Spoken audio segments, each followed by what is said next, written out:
Hey guys, what's up? It's once again mp4podcast.com, and a lot of you guys want to know what is the best capture device to get.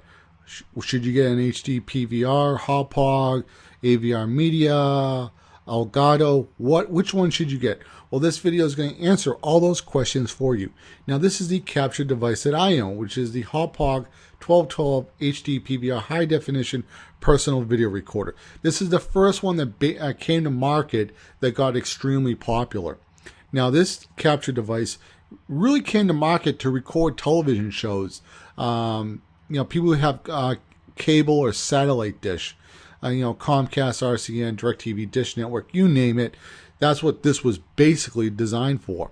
However, the gamers wanted to record their game footage in HD, so they were looking for devices, and then they found this. And then this device got really popular on YouTube. Now, a lot of people will say that they don't really like the colors of the HD PVR too much. Well, they don't say they hate it, but it is a little bit on the bright side. However, this is more geared toward recording television shows. I will say this: if you have Sony Vegas or a video editor and you do edit your videos, all you have to do is go into your color corrector and make the colors just a little darker, and it's perfect. So it's just a little tweak, not a really big deal. But if you just want to upload straight, colors will be a little flat sometimes. The only times you'll really probably ever notice it, and maybe a little bit in Call of Duty, but not really too much. Moving on, once the HD PVR got extremely popular, Hauppauge released the Hauppauge HD-PVR, the 1445. It is the exact same HD PVR as the 1212. The only difference is the cables that it comes with. This one over here, which is the one I have, has an RR blaster, which is a small little cable, the same size of a cable that would be like for your earbuds for your iPod or any MP3 player. All it does is you put this RR blaster next to your cable box, and you can program the software to change a channel at a certain time. So if you want to watch something on the Sci-Fi channel, like I got DirecTV, which is 244, like I want to record something at 8 o'clock, at 9 o'clock I want to record something on Comedy Central that's on channel 249, the IR blaster will change the channel. It's this, the IR blaster looks like right where the sensor is, kind of like with the tip of a remote control is, where you see those, looks like a little white piece of plastic. Those are the ones that usually stick out. Some remotes have like a piece of plastic covering it. It's a little bit more fancy. But anyway, this one right over here comes with cables where you plug it into the Xbox 360, the PS3, and the Wii. So, and then there's one cable that goes directly into this device. So all three consoles are all hooked up at one time, going directly into the Hauppauge 1445. Now, of course, you can buy those cables probably at GameStop or any other store, or go online. And I would probably say it's probably a little bit better to buy this one where it is cheaper, and then buy those cables for $10. Again, there is absolutely no difference. Moving on, we're looking at the Avermedia C281. A lot of people really do like this box because they don't need a computer, but it does have its downsides. Now, we'll leave a link to another YouTuber who did an amazing review of this device.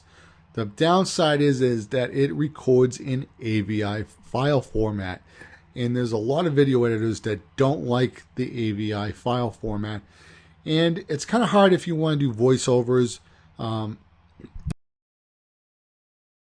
If you want to do a voiceover and talk about some issues, sometimes I do like a tech review, or I discuss a story, and I'll use game footage.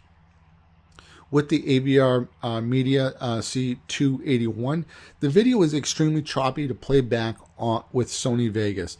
And I've even heard it's really bad with Adobe Premiere. With the Hauppauges, which record in MPEG-4 and AVC, that's the Blu-ray format, plays back perfectly fine with absolutely no problems. Now, one of the reasons why they decided to probably go with AVI file format because they don't have to pay any royalty fees to the people that own the MPEG-4 file format. And there's like a corporation that actually owns that.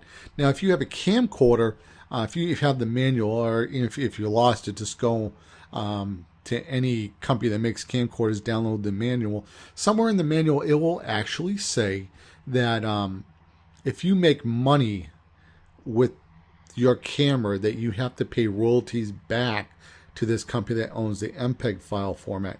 Now, they've never enforced it.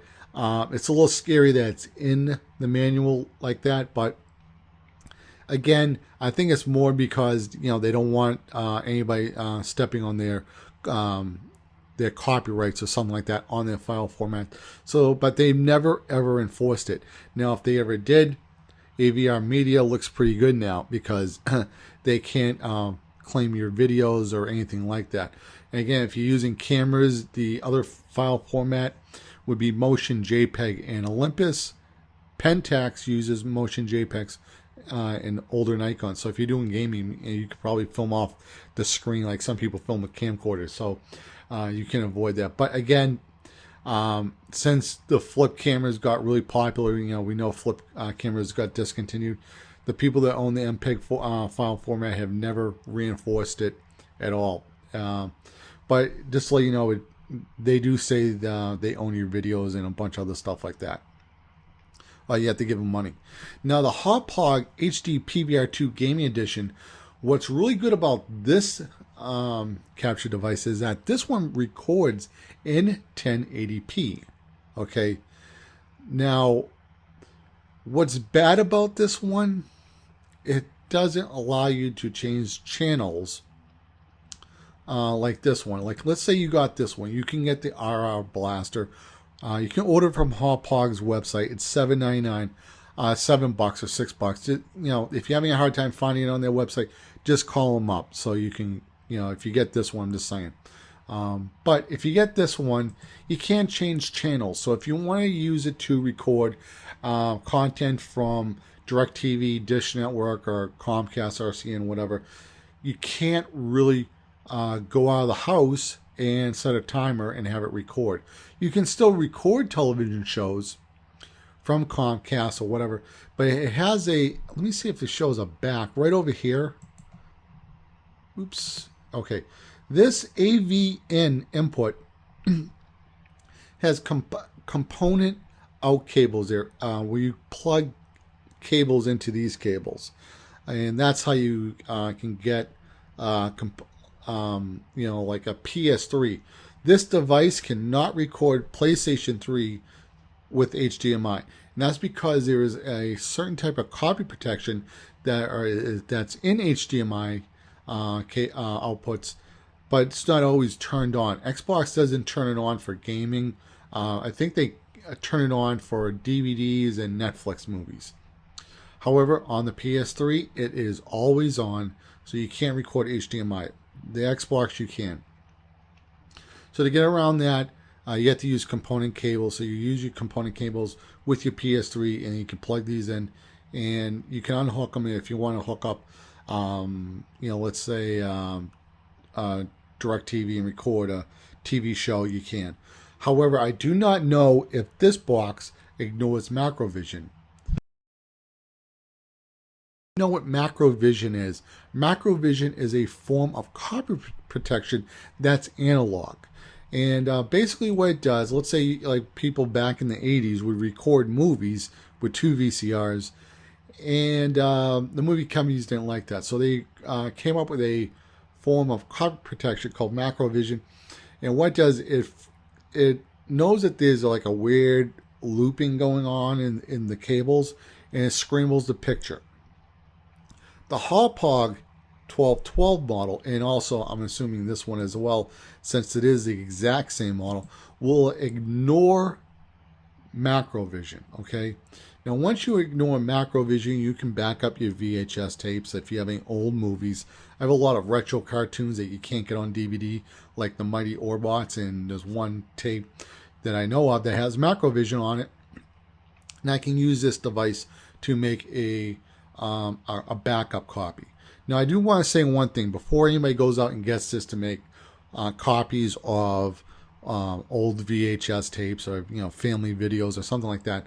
Sometimes there is a problem with VHS tapes with the rewinding and fast forwarding. Sometimes that plastic does stretch a little bit, and the video can be out of sync, and with the picture it's some type of an issue. If you get a Panasonic DVD recorder, I think it's the E80 or E80H, the 80 gig model. I'm talking about when I got mine, I think it was 2004 or 2003. Can't really remember the date on that. But there's another model, the 120, E120 or 120H. Basically, the 81 is the 80 gig model, and the 120 is the 120 gig model. They have time-based converter, time-based converters or basers. I forget, it's time-based something. So basically, what happens when the audio and the video goes in there, it keeps a track of the data moving around, so it never goes out of sync. Okay, so if you need to record, maybe you want to record your VHS tapes to Blu-ray format, you hook up, you get the Panasonic recorder, you just loop it in there through your VHS, through the Panasonic, back into your Hauppauge, and you can record it into AVC HD or something like that. So keep that in mind. That's a VHS tip. So, this one right here, it's great for Xbox users if you want to game, stuff like that. Now, another thing I do want to talk about are voiceovers. Why voiceovers are important. A lot of people like to do real-time audio when they're recording. Some people use camcorders, will film off the screen, and that's how they do their live Let's Plays. Some people want to step it up a little bit with better quality. Some people have bad camcorders. Camcorders have gone a lot better with dynamic range. And dynamic range is how well a sensor can see into the blacks and the whites. And the blacks are the dark colors, and the whites are the really bright colors. So let me give you an example. If somebody is in a house and they're looking through a window, okay, you want to be able to get the picture of that person, or the interior of that house from indoors, but outside there is a lot more light. Okay, indoors is low light, outdoors is really bright. Two different camera exposures. With dynamic range, you can come close to both of those. That's what dynamic range is. Some cameras have actually gotten pretty good at that, and they almost look as good as capture cards actually. So you could use the component inputs on the Xbox, on the PS3, on the Wii, skip the HDMI, and what you could do is get a Behringer sound mixer. If you have a Behringer sound mixer, you have to mix the cables right, put a mic on your shirt. Some people use a pole, use like a real good quality mic, and you can do Let's Plays in real time while you're talking. Now, a lot of people have already been doing this with the HD-PVR 1445 or the HD-PVR, the 1212 model, because they want their captures to look like the way it looks like on TV. Okay, so if you want to do live captures, really, I would probably say the HD-PVRs, the older ones, are a little bit better. It's just because this one has, let me see if there's a picture here. Okay, if you look at this picture right over here, here you have the inputs. This is it's a good sized box, and it's gonna hold those weights, the weights of those cables. Like I have mine behind my TV on a table, and it's gonna hold the weight of those cables pretty much. Okay, I'm not saying, I mean, the cables are going down to the floor.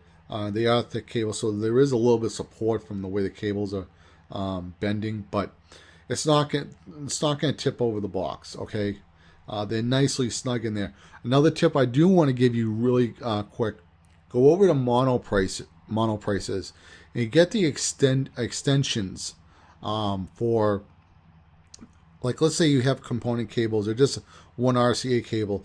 Let's say you got like 3 feet, and you got another cable that's 3 feet, but you want to make a 6-foot cable. You just get the extender. Okay, so then, But the reason why you want to get the extender is so you pull the cables. If you're switching systems like the Xbox and the PS3 and the Wii, you don't want to pull the cables out of the HD PVR. You will break these inputs. I know, I did it to my Sony TV.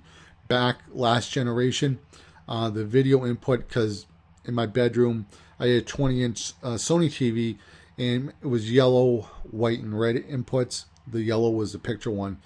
And I used to go back from Xbox, PS2, and GameCube, and I used to, once it started going, I had to wiggle the cable around a little bit, turn it to get the picture to come back. You don't want to do this with this device, okay? Because we don't even know how long they're going to be making these, and this is a really good box. So get the extenders if you're going to go with component. So when you pull the cables out, you're pulling the cables out of the extenders, and if the cables break, you just have some extenders. If you don't even want to plug in the Xbox cables into the extenders and make extenders to the extender, if you know what I'm talking about. So anyway, let's move on. And that's why I just want to say this is a very small box, and it's a small little cable that's like right over here with 4 component inputs, and I don't think it's going to hold up that well over time. If you have this really high, you probably want to have those cables someplace close where it's not putting a lot of stress on this input. So, but if you want to do Xbox 360 1080p, this is probably your best choice. Okay, some of you guys might be still using standard definition TVs. Some of you guys might even have widescreen standard definition TV sets, or maybe you have an RC TV, and maybe you want to deal with smaller files or something like that where you could record in 480p or something like that. Here is the Roxio game capture. Now I want to say one thing about all these captures, and capture cards. I don't have this one, but like I said, I do have the HD PVR, the 1212 model. Now, when I got mine on Amazon, I believe it only had 3 stars or 3.5 stars. That's because a lot of times when these capture cards come out, the software it comes with, sometimes that software is a little buggy. And the problem was with the original software was that the software wasn't recording through AC3 audio input. But Hauppauge fixed that, and now it's getting 4 stars. So if you needed something cheap, oh, I'm on the wrong one, right over here. You needed something cheap, maybe you could look into this one. I don't have any reviews on it. I don't really know too much about it. But I would probably spring a little bit more and get this one over here. Now, the Roxio Game Capture HD Pro, don't know too much about this one. It is another component capture USB device. $131. Doesn't really seem like it offers a lot more features than the HD PVR. Again, the HD PVR wins out for me. Now, the Elgato Game Capture HD PlayStation PS3 is getting a lot of good reviews. A lot of people really do like this capture device. One of the reasons is because you don't have to plug it in. Okay. And since you don't have to plug it in, it's you don't have to worry about finding another outlet. You don't have to. It's so small, you don't even have to worry about finding space for it. But again, it is very, very small. And if you're doing PS3, you're gonna have to have a little extension cable. Like, let me see if I can get right over here. It's kind of like this capture card has the same problem as this not this one. This one. When I was telling you about the component input cables, the Elgato and the new HD PVR have the exact same problems with the PS3. So again, with this one right here, if you want to do HDMI, it's going to have to be the Xbox 360. But I heard this one only records in 1080i. That might be a bummer for some people. However, I've seen videos on YouTube. They look good. They don't look like they're messed up or anything like that. The 1080i, once you can re-encode it in Sony Vegas, it usually encodes pretty well. A lot of people will say that it might not look perfect. However, most people, once it gets to YouTube, most people really won't even know. If you need something small where you're traveling, maybe you're going over a buddy's house or whatever you're doing, again, this one does need a computer. All of them need computers except for the Avermedia one. Okay, for you PC guys, if you PC guys want to do game captures of your gameplay, the Avermedia C281, I'll leave a review to somebody who did a really good review of this capture device. I think this one does do H.264 or MPEG-4, but I'll leave a review of another YouTuber who did a really good review. Now, one thing I will say about this, if you use Fraps, you know you need a very beastie computer. Fraps records in AVI, files in AVI are really good. But one of the benefits of Fraps is that it allows you to record your voice while you're playing the game. That's the same thing that I was talking about. You know, if you want to record with a Hauppauge or, you know, with component cables, you can use a sound mixer. So, you know, you get to talk in real time. You don't have to, you know, some people want to talk in real time. They use camcorders. But if you want to get the really good quality, you get a sound mixer and a Hauppauge. So going back to the Avermedia, I think it was LGR, Lame Ass Gamer. I think that's what his acronym is. I can't. He makes amazing videos. His link will be in the description box with the review of this device. He said it only took a 5% CPU hit while he was playing his video game, and he said that was really really good for him because AVI files, they just take up a lot of hard drive space, and AVI files from Fraps are not small at all. I mean, they are huge files.